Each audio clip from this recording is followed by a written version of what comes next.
Welcome to episode 515 of the Recruitment Marketing and Sales Podcast. And I'm your host, Denise Oyston. And we are continuing our series about different marketing channels that recruiters might want to find out more about or consider. And in this particular podcast, we're taking one particular channel, which is, I'm not sure I ever thought I'd be doing this, but it's about TikTok. And some of you might be thinking, is that really a channel for me? My clients aren't on there. It's not for a serious recruitment business. And for those of you that just say, this isn't for me, then you have my permission to walk away, because not every channel is for every company. And part of actually recording the series is to give you some direction, some ideas. And let's just say that I don't want to add anything else to your to-do list when you're struggling to get through it at the best of times. So having looked at all the research, TikTok can get you candidates, and I can't find any evidence that it will get you clients. So that's the short version. And the rest of this episode is why and what you can do about it. So let's get into it. Welcome to the Recruitment Marketing and Sales Podcast. An obsessive focus on marketing and sales is the only way to accelerate your company growth. So listen in now as we share the latest strategies and techniques guaranteed to deliver you more placements and profits. Well, hi there everyone, this is Denise. Hope you and yours are well. And if you're new here, welcome. There are a lot of other podcasts you can go and listen to if marketing's your focus at the moment, which I sincerely hope it is. This is episode 515, so there's plenty for you to feast on. You'll find them all on iTunes, on Spotify, and also if you go to the Superfast Recruitment website /blog, you will see them all listed there.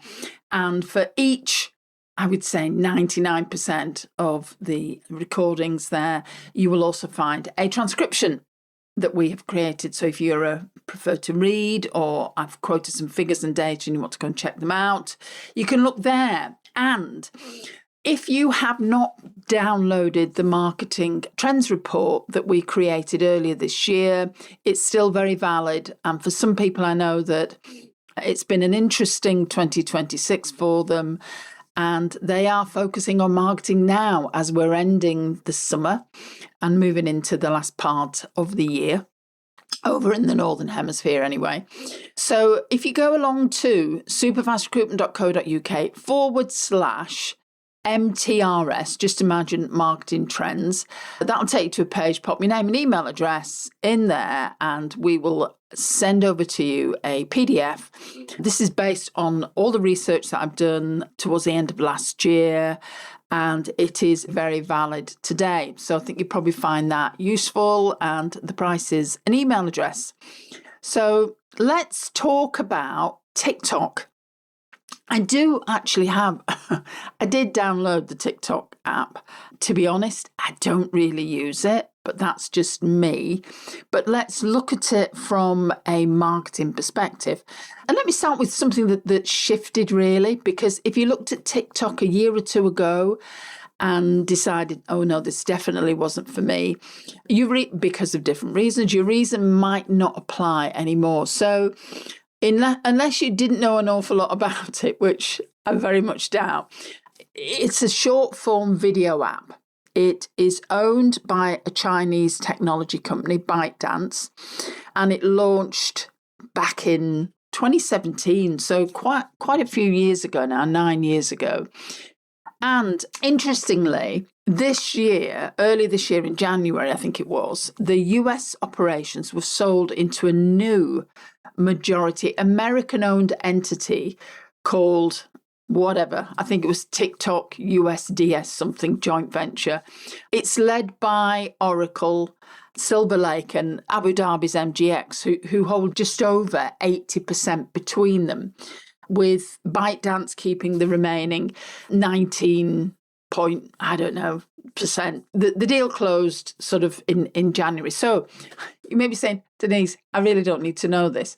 And I can take your point there. So why does this matter for you? Because for years, the objection we heard most about TikTok had nothing to do with the audience. It was the risk that the whole thing might disappear overnight in the US, because the US are big fans of TikTok.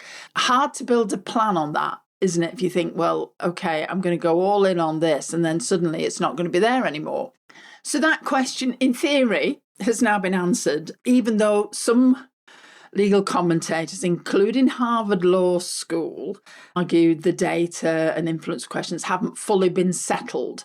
So it's not that every concern has gone, it's the one that made planning impossible probably has. So if you park TikTok because of that, and I know we have a lot of American listeners as well, apparently they like my English accent, it might be worth another look. So let's just have a look about who's really on TikTok.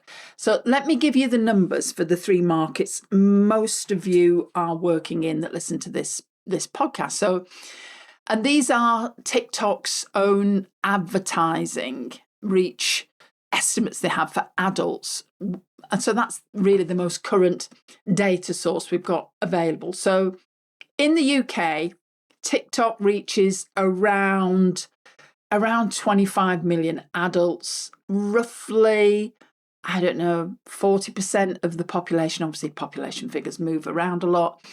In the US, it's around 136 million adults. So that's a lot higher when you look at percentage of populations. And the US number moves depending on the source that you look at. So there's estimates from 136 million to 153 million. So just treat that as a range. In Australia, obviously a much smaller population, just over 10 million adults are, I'm going to say, using TikTok. They have an account. For instance, I have an account, and I think I've only been into it twice in all the time that I've had it. So in all of these main markets, somewhere between a third and 2/5 of the adult population is reachable on this platform. Obviously, that's not a niche, which is why it's worth making a proper decision about it rather than dismissing it because of what you assume is on there. Now, the makeup of that audience is the bit that matters most for you and really for anybody looking at any platform. So, interesting, in the UK, TikTok's adult audience is more based around females. So 62% are female, which is quite significantly different from the global picture. The largest UK segments are that, I'm not allowed to say younger. Everyone's younger, I feel, compared to me, but you're looking at the 25 to 34 group. And then that's sort of like the significant part. And then you've got I think it's about approaching 30% around about that age. And then you've got the 35 to 44, and that's around 20 to 23%. In Australia, the gender split is close to even. So, that's something to consider. Globally, about 2/3 of adult users sit in the 18 to 34 bracket, and around 8% are 55 and over, not 80%. And I know I've missed the US out from there, but I couldn't really get any. It was all over the place. So I couldn't get any really decent evidence there to talk about. So what does that mean in practice? So TikTok's basic audience sits mainly in that early to mid-career stages. It's not generally where you'll find a concentration of senior hiring decision makers, board level people, or business owners. They're obviously, Sharon obviously recorded the podcast last time around LinkedIn, and we've covered that channel. But one more thing is, if you work in the Australian market, the under 16 social media ban came in during December and applies to TikTok, which has pushed that active user base further towards adults. So it might be worth considering. So particularly if you're wanting to reach early career professionals in the US, in Australia, that might make a difference. So let's just talk about algorithms, because that is significant, and TikTok doesn't work like LinkedIn or Meta that we've talked about before. And this is where a lot of people can get caught out. So on most platforms, your content goes to your followers first. If you've got 50 followers, you reach 50 people. Now, TikTok, basically, the reach with TikTok goes through the what's called For You page, which works on interest rather than your follower list. Which basically means that a brand new account with nobody following it can get in front of thousands of people if the content works. I want you to just think about that for a second, because it is rare. On almost every other platform, you have to build an audience before you get any reach at all. We were just talking about this I was talking about it with a friend recently who really has done very little on LinkedIn. He's just starting his business and he will need to build his audience to get any real traction. This is very different on TikTok. So for a small recruitment search business starting from nothing, that could be the strongest art, particularly if you are candidate short and you want to get in front of more candidates. That could be the strongest argument for actually testing this channel. So what does the TikTok algorithm reward this year in 2026? Basically, completion rate. Do people finish watching a video? Do they rewatch it? The total watch time. It's not the likes, not the follower count. So whether people watch your video to the end and whether they go back and watch it again is important. And apparently, TikTok tests each video on a small sample first, and then it decides whether to push it wider. And there's a second shift that is worth knowing about. People increasingly use TikTok as a search engine, typing questions into it the way they type them into Google. Quick pause from me before we get back into it. This podcast, as you probably worked out, has no sponsors, has no ads. Nobody pays us to record these episodes. And Sharon and I make it because we love this industry and we want to give something useful back to the people running small recruitment businesses. If you're getting value from this, here's the only thing I'll ask. Connect with me on LinkedIn, search Denise Oyston, that's Oyston with an O, hit connect and drop me a quick note and say you found me through the podcast. I read every single message and I reply personally. There's no funnel, there's no pitch, just a chance to say hello and stay in touch. So right, let's get back to that conversation. Now, for a recruiter, that's useful. So if you've got content answering real questions, what a typical role pays, what the interview process might look like, how to move into a sector, it keeps working long after that trend has died because people actually search on it. On how often to post, general guidance is anywhere between 1 to 4 times a week. And obviously a newer account, logically, sometimes would benefit from a few more while you're building momentum. Now, that's one element, but let's talk about engagement. And again, data's a bit woolly here. The estimates vary depending on who you read. So let's give you a general overview here. One study from last year puts TikTok at just shy of 5%. Another less than 2%, and a third about 4%. So different platforms, different research gives different ideas. So I wouldn't build a business case on one of them. But what they do all agree on is that TikTok will beat Instagram, Facebook, and obviously Twitter / X when it comes to the general, let's just say, average engagement that you might get.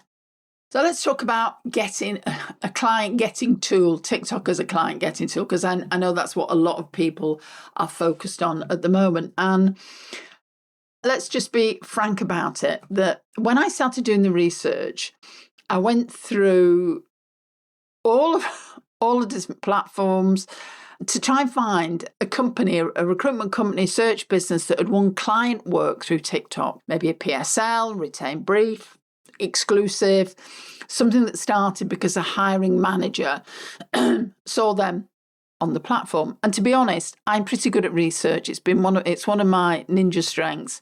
I couldn't find one. Not here in the UK. I couldn't find any in Oz. And I thought I would find something in Australia, but literally I did not. There is like, you can see recruitment activity on TikTok, and some of it has some numbers attached, but all of it is around candidate attraction, employer brand. For those companies who are building teams, it's quite hip and trendy to, if you're wanting to attract a certain type of new recruiter from an employer branding context, it's useful. None of it was UK based, which is why I'm not going to keep harping on about it. Does that, the fact I couldn't find anything, mean it's never happened? Well, obviously no, because I might have missed something, but it does tell you something. And obviously the audience data explains why, because generally the people who sign off recruitment spend are not concentrated on this platform. And there's a second gap worth considering. There's no reliable ROI on TikTok advertising specific to the recruitment sector. So if you do decide that you're going to go in with and measure it, have a defined budget and measure it yourself, really. The other thing to talk about here is it's obviously the job of marketing, and it sort of sits under everything. And we don't want anyone to waste money, because when we talk about recruitment marketing, some people read it as they think it's one thing. It's about attracting clients, and it's not. It's got two jobs. One is attracting candidates. And I think particularly in the current market, where clients, they want the best possible person and they want that passive candidate, but you guys have got to attract them. So it's about attracting candidates and getting people to apply and building an employer brand, filling your talent pool. So that's one element of what you do, obviously. The other is winning clients, getting in front of companies that are hiring, recruiting, starting conversations with decision makers, getting deals, landing briefs, retainers. So we are talking about different groups here, different people, messaging, channels. And a channel can be brilliant at one and absolutely useless at the other. And why does this matter so much for you? And it is an important question to answer, because often we'll have a conversation with somebody that comes to us, that's thinking about working with us. They tell us what they're doing, they're saying it's just not working. And when we unpick it, we realise that what they were doing had a different job to what they thought they were doing. So they wanted let's just say, output A, when in fact they were getting output B, because you can spend 6 months posting away, looking at the video views. You might feel like, oh, my marketing's finally working, I'm getting more views. And then you wonder why nothing has happened to your client pipeline. It hasn't moved because you were doing the other job, you were doing the candidate side. And we see it a lot. So let's just be transparent. For winning hiring company clients, people that are recruiting, the routes are different. We're looking at LinkedIn, we're looking at direct outreach, your email list. Your email list is so important. Still, everyone thinks email's old hat. It is not. And consistent content that builds your authority in your sector and makes you stand out. In today's market, that is so critical. So let's look at costings and what things cost you, particularly in relation to this platform. And I guess really with any social platform, two costs, because both matter when you're running a small business particularly. And the first is time. Posting on this platform is technically easy. You record, you add some captions. Many people know how to do that. There's plenty of apps around that you can do that. And then you publish. A smartphone with a built-in editor will do it. So you don't need to buy anything straight from the get-go. There's all sorts online. There's a new one coming out every single month. I'm always bombarded on Facebook with different ads. CapCut's very good. I know a lot of people that we know use that. The harder part is obviously the style. because TikTok does tend to reward content that feels natural, informal, gets to the point fast within a few seconds. If you upload that published corporate video you've made for your website, nothing's going to happen. It's going to probably sync without trace. That shift in thinking is sort of the real investment for you to consider, not just the technology. And I can't honestly say I have checked, there's no benchmark for how many hours a sort of, let's just say, a non-marketeer needs to put in before they start seeing results. Working back from that 1 to 4 posts a week idea, plan for a few hours a week for filming, editing, captions, looking at what's worked. That's my estimate, not a figure. So I'd sooner tell you that than pretend otherwise. It takes time. We have an app that we use. We've been using it for years. We're just sort of thinking of swapping to another one. But we use something called Splashio. We record the video, we upload it into Splashio, and it is actually edited by a human being, and they also write the text over the top of the video. That works really well, and then we upload it. But there are other things around that you can consider and look at. So let's talk about money. Obviously, if you want to spend, obviously I'm going to talk a little bit more about meta advertising and Google and LinkedIn later. But basically, you want a minimum campaign budget. You know, you're looking at $50 or £50 a day. Ditto, maybe $500 or pounds for a lifetime. Minimum ad group budget, similarly to Meta, around £20 or dollars a day. Similarly across all the different countries, and you're then looking at your cost per 1,000 impressions and cost per click. So a realistic first test could be anywhere between 300 to 500 over a fortnight, which is roughly what the algorithm needs to optimize. Now, I can imagine many of you are switching off now thinking, I don't think this is for me. But just as a quick comparison, a benchmark in February this year puts Google ads at around 55 a click and Facebook at around 7 to 8 pence. So top clicks can be competitive and sometimes cheaper once you convert it. But you've really got to spend some time there, and you've really got to think, is my market there? Is it going to be worth it for me? So I've given you some top line data there and ideas, but here are a few questions to help you decide. Might be worth grabbing a pen, paper, you're remarkable. Think about this, put it down on paper so you can look at it rather than just doing it in your head. But think about, where does the talent you place sit? If you're hiring at volume for entry up to mid-level roles, the audience probably lines up with the people you need. If you're doing exec search, which I know many of you are, senior professional appointments, it does not. Is your main goal candidates or clients? The thing is, of course, with a platform like LinkedIn, with email, it works with both candidates and clients. If it's candidates and employer brand, this channel is worth a look. If it's winning clients, it's not. Put your effort on LinkedIn, or just decide, I am not going to do anything with this channel. And then, of course, it's like, in honesty, one of the reasons that we started Superfast Circle was obviously to help our clients with marketing strategy, but also to give them content that they could use, because time was their factor.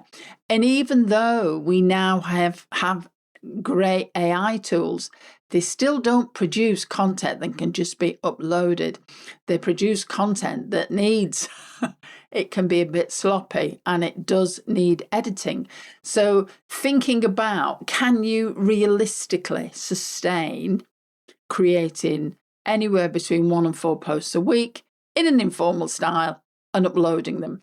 It's a lot. If the answer is no, and for a lot of small teams it is, then adding this channel is going to probably make your marketing worse rather than better. And then obviously, can you afford a proper test?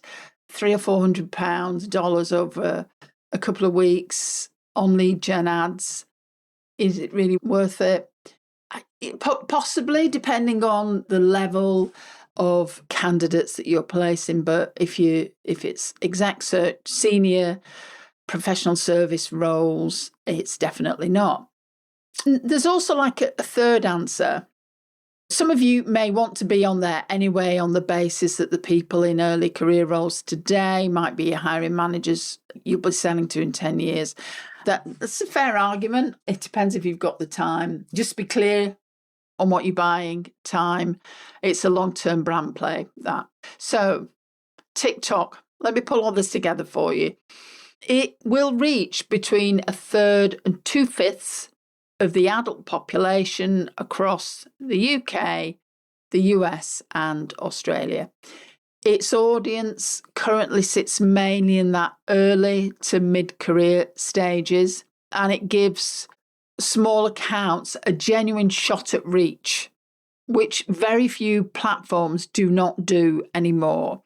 But candidates and clients, 2 different jobs, which you can complete on LinkedIn and email. And this channel only really does one of them. So if you place volume roads, you need applicants, you just got to test it properly with a real budget and real measurement. Running a search business, and many of the people that we work with are placing senior people. Close this door and put this time into something that will pay you back. Because saying no to the wrong channel is a good marketing decision. Absolutely. Because the mistake that both Sharon and I see a lot is people, they see a channel, think, oh, let's have a go at that. And it's picking too many and then doing all of them at half speed or half effort, rather than saying, okay, do one thing and see how this works. Or, okay, I'm all in on LinkedIn and I'm all in on email. And that's what you're doing. And that would be better to do that than to spread yourself too thin. Do them properly, be consistent. So next time, I'm going to talk a little bit about WhatsApp, which is a channel that most of us have on our phone. It's open all the time. People might not have thought about it as a marketing channel. And I'm going to give you some different ideas on how potentially WhatsApp could work for you. So this is Denise saying bye for now, and I'll see you next time. Before we sign off, I want to share something with you. We have completely redesigned Superfast Circle. This is not a refresh.